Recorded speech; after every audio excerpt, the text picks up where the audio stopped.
जैसे भूकंप की भविष्यवाणी नहीं हो सकती है, बिल्कुल वैसे ही बहुजन समाज पार्टी यानी बीएसपी की मुखिया मायावती के फैसलों का भी अनुमान आप नहीं लगा सकते हैं। बहन जी कई दिन में अचानक प्रकट होती हैं, कुछ बोल देती हैं और उससे चौंका देती हैं और फिर अदृश्य हो जाती हैं। मायावती आज फिर अचानक से प्रकट हुई और एक बड़ा विस्फोट कर दिया उन्होंने। अपने भतीजे आकाश आनंद को पार्टी में किनारे लगा दिया।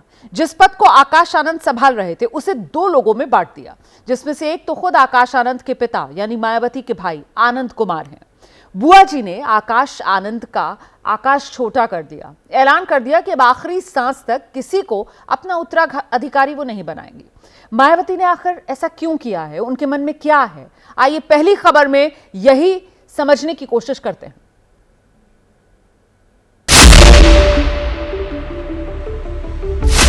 अद्वैत वेदांत का एक सिद्धांत आपने सुना होगा, एको अहम द्वितीयो नास्ति।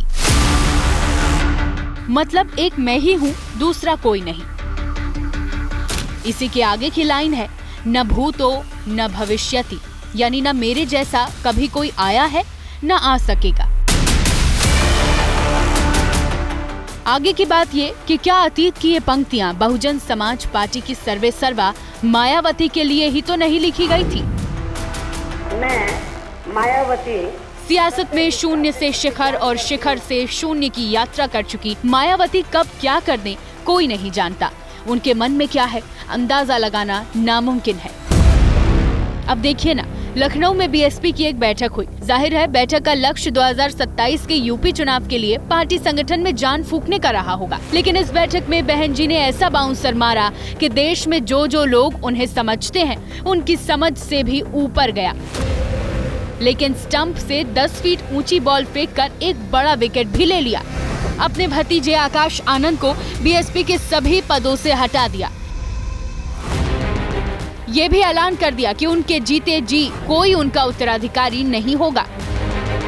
बीएसपी ने 10 दिसंबर 2023 को यूपी उत्तराखंड के नेताओं की बैठक बुलाई थी। इसमें मायावती ने अपने सबसे छोटे भाई आनंद कुमार के बेटे आकाश आनंद को उत्तराधिकारी घोषित किया था। देश को बताया था कि आकाश ही उनकी विरासत आगे तक ले जाएगा। लेकिन 7 मई 2024 को आकाश ने भाषण में एक गलत बयानी दी और मायावती ने उनसे सारी जिम्मेदारियां छीन ली। न सिर्फ नेशनल कोऑर्डिनेट के पद से हटाया बल्कि उत्तराधिकारी की कुर्सी से भी उतार दिया। दोष ये बताया कि आकाश अभी परिपक्व नहीं है। हालांकि 47 दिन बाद मायावती का मन बदल गया तो उन्होंने फैसला भी पलट दिया। 23 जून 2024 को भतीजे आकाश को फिर से उत्तराधिकारी और बीएसपी का नेशनल कोऑर्डिनेटर बना दिया। लेकिन अब 2 मार्च 2025 को मायावती ने फिर नई माया दिखाई। एक बार फिर आकाश आनंद से उनकी सारी जिम्मेदारियां छीन ली, यानी 1 साल में दूसरी बार आकाश को नजरों से उतार दिया। अब सवाल ये कि भतीजे आकाश को बुआ मायावती ने दोबारा जमीन पर क्यों ला दिया। इसकी वजह भी उन्होंने 3 पेज की प्रेस रिलीज में बताई है। वो आपको बस थोड़ी देर में दिखाएंगे। अभी आप बहन जी के ताज़ा फैसले पर उनके 3 विरोधी दलों की बातें सुनिए, जो कभी न कभी उनके साझेदार भी रह चुके हैं। चाहे रखे या निकालें, ये उनके परिवार का भी मामला है और पार्टी का भी अंदरूनी मामला है। बहन जी अपनी पार्टी में, बहुजन समाज पार्टी में कुछ अजीब निर्णय कर रही है, जिन निर्णय के बारे में शायद या तो पार्टी कंफ्यूज है या पूरा बहुजन समाज कंफ्यूज हो रहा है। अब अपने परिवार की समस्याओं में फंस गई हैं। कभी आकाश आनंद को हटाती हैं, कभी उनके ससुर जी को हटाती हैं। तो मायावती जी अब अपने परिवार की नेता को, अपने जो है घर के कुनबे को बचाने में लगी हैं। पूरे घर में डिस्टर्ब हो गया। समाजवादी पार्टी और कांग्रेस के नेता मायावती पर तंज कस रहे हैं तो बीजेपी पार्टी का अंदरूनी मामला बताकर ज्यादा बोलने से बचती दिख रही है। कुछ ऐसी ही लाइन बीजेपी की सहयोगी अपना दल एस का भी है, जिसका जन्म भी बीएसपी की कोख से ही हुआ है। पार्टी की राष्ट्रीय अध्यक्ष है, किसको पार्टी संगठन में रखना है, किसको नहीं रखना है, ये उनकी पार्टी का आंतरिक विषय है। इस पर हमारा कोई टिप्पणी करना उचित नहीं है। चलिए मान लेते हैं कि ये मसला बीएसपी का आंतरिक है, लेकिन क्या इसका रिश्ता पारिवारिक कलह से भी है? क्योंकि इसे लेकर पार्टी की प्रेस रिलीज में बहुत कुछ साफ साफ लिखा हुआ है। पेज नंबर 2 के निचले हिस्से में मायावती की ओर से लिखा गया है, आकाश आनंद की शादी अशोक सिद्धार्थ की बेटी से हुई है, जिन्हें पिछले महीने ही पार्टी से बाहर निकाला गया है। ऐसे में इसी का खामियाजा अब आकाश को भी भुगतना पड़ा है। ये तस्वीर 26 मार्च 2023 की है, जब आकाश की शादी अशोक सिद्धार्थ की बेटी प्रज्ञा से हुई थी, जिसमें मायावती भी शामिल हुई। अशोक सिद्धार्थ बीएसपी के कद्दावर नेता हुआ करते थे, राज्यसभा सांसद भी रह चुके हैं। लेकिन इसी साल 12 फरवरी को मायावती ने उन्हें पार्टी से बाहर कर दिया। अब उनके 18 दिन बाद आकाश को भी पार्टी के पदों से हटा दिया गया। आकाश की जगह अब पार्टी में 2 नेशनल कोऑर्डिनेटर बनाए गए हैं। पहले हैं उन्हीं के पिता और मायावती के छोटे भाई आनंद कुमार और दूसरे हैं रामजी गौतम। बहन जी ने अब ये भी ऐलान किया है कि उनके जीते जी यानी अपनी अंतिम सांस तक वो अब किसी को अपना उत्तराधिकारी नहीं बनाएंगी। लेकिन ये भी सवाल है कि इस पर कायम रहेंगी या फिर पलट जाएंगी। देखिए, मायावती के मन में क्या चल रहा है ये कह पाना बहुत मुश्किल है, पर यह जरूर है कि मायावती एक डरी सहमी लीडर समझ में आ रही हैं। वो बोल्ड नहीं हैं, बोल्ड फैसले नहीं ले पा रही हैं और लग रहा है कि मायावती कहीं कोई बड़े समझौते की फिराक में अपनी पॉलिटिकल पार्टी को डिप होने देने की स्थिति तक जाने दे रही हैं। जब तमाम क्षेत्रीय पार्टियों के मुखिया अपनी अगली पीढ़ी को बागडोर सौंप रहे हैं, तब मायावती हैं कि पढ़े लिखे और विदेश से MBA किए हुए भतीजे आकाश को दूसरी बार सियासत के नेपथ्य में भेज दिया है। सवाल है वो चाहती क्या है, उनके मन में क्या चल रहा है। देखिए, मायावती के मन में क्या चल रहा है सिर्फ मायावती जानती है, दूसरा कोई नहीं जान सकता। वो चाहती क्या है, चाहत तो उनकी प्रधानमंत्री बनने की है, लेकिन सिर्फ चाहत से नहीं होता। ये भारतीय राजनीति का मोदी एरा है, इसमें ऐसे मौके नहीं मिलते। शायद उनकी उम्मीद यही है कि ऐसे मौके मिलेंगे, लेकिन अब वो नामुमकिन है। अब ये तो मायावती जाने कि वो बीएसपी को कैसे बचाएंगी, लेकिन फिलहाल जो लक्षण दिख रहे हैं वो ठीक नहीं है। बीएसपी ने देश में बहुजन राजनीति का विकल्प खड़ा किया था। अब पूछा जा सकता है कि क्या पार्टी राजनीतिक आत्महत्या की ओर तो नहीं बढ़ रही है।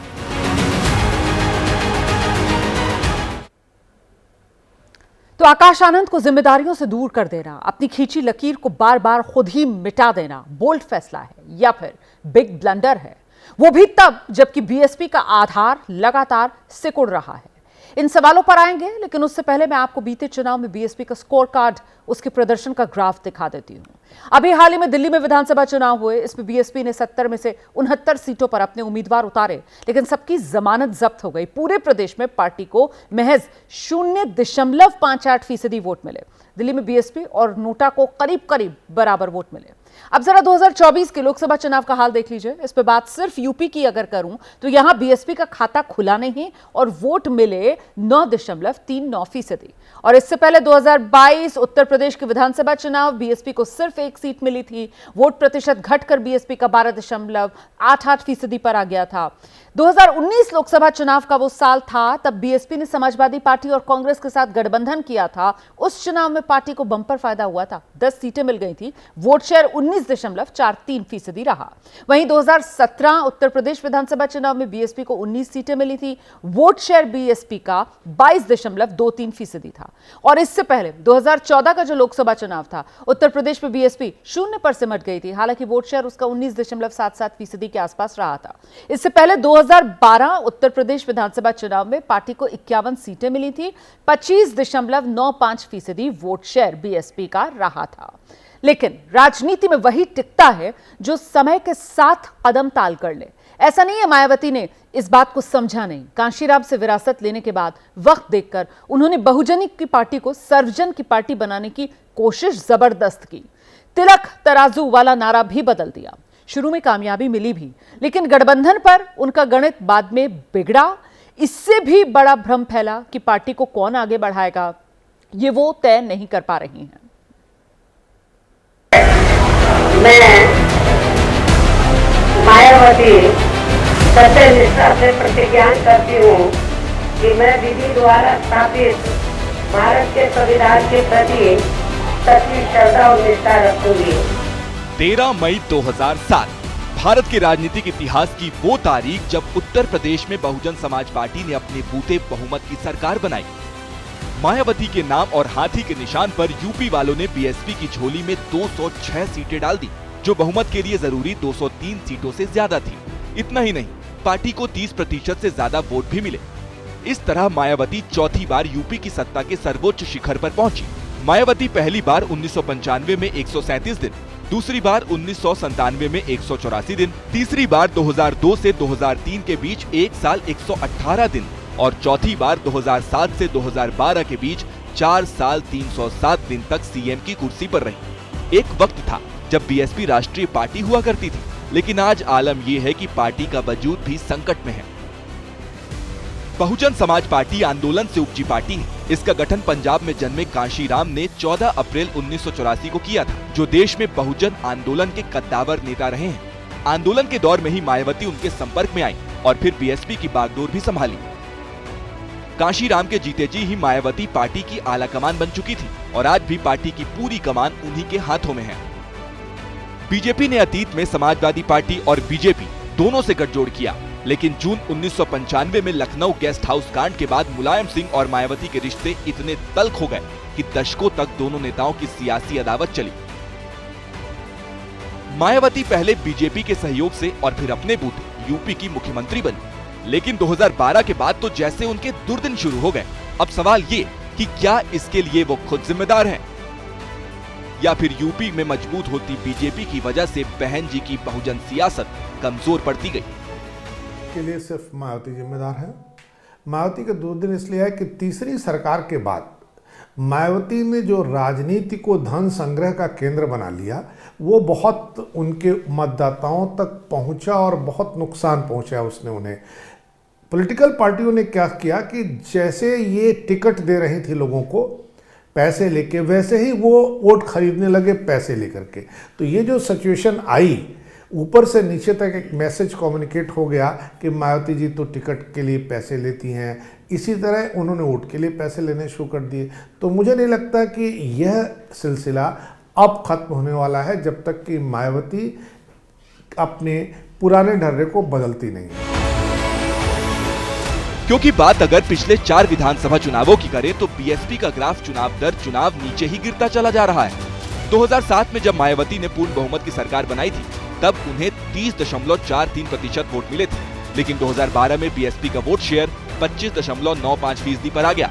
2017 में ये और गिरकर 22.23% और 2022 आते आते 12.88% पर आ गया। इस बीच उन्होंने 2019 के लोकसभा चुनाव में समाजवादी पार्टी से गठबंधन किया तो फायदा भी हुआ, 10 लोकसभा सीटें मिली, लेकिन फिर से जब उन्होंने गठबंधन की राजनीति से किनारा किया तो लोकसभा में शून्य पर सिमट गई। मायावती 4 बार की मुख्यमंत्री, उत्तर प्रदेश को जैसे उन्होंने चलाया है, लोग उसके गवाह हैं। बेहतरीन प्रशासन, अनुशासन और जो काम किया था उन्होंने, उसको लोग आज भी याद करते हैं। बावजूद इसके अगर पार्टी नीचे जा रही है तो आपके फैसले उसके लिए जिम्मेदार हैं, और मैं समझता हूं कि उसके लिए कोई दूसरा व्यक्ति जिम्मेदार नहीं।